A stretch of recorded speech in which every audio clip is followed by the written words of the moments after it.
In today's video, I'm going to teach you how to record stock purchased in QuickBooks.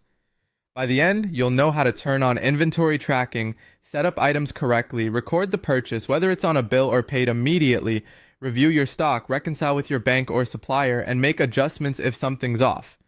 First, make sure inventory tracking is enabled so QuickBooks updates your quantities automatically when you buy or sell.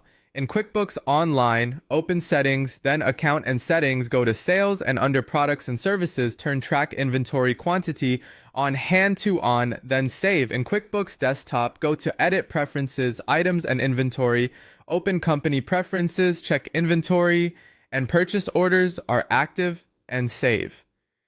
This switch is what allows quantities and inventory valuation to move in sync with your transactions. Next, add your inventory items so purchases hit the right accounts.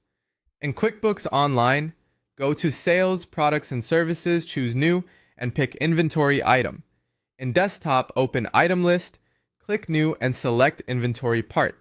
Enter a clear item name or SQ and a helpful description. Set the initial quantity on hand and the as of date to reflect the actual stock you're starting with.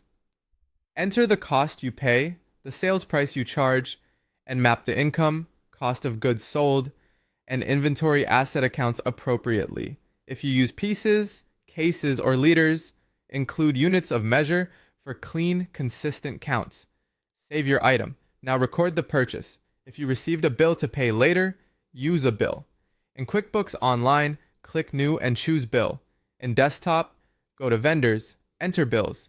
Select the vendor, set the bill date and due date, then add the inventory items you purchased with the correct quantities and costs. Save, and your inventory levels and asset value will update.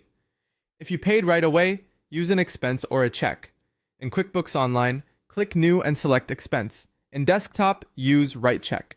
Choose the bank or payment account, add the inventory items with quantities and cost, then save. Be sure you're adding items on the items or product service detail, not just categories, so inventory updates. Review your stock to confirm everything posted correctly.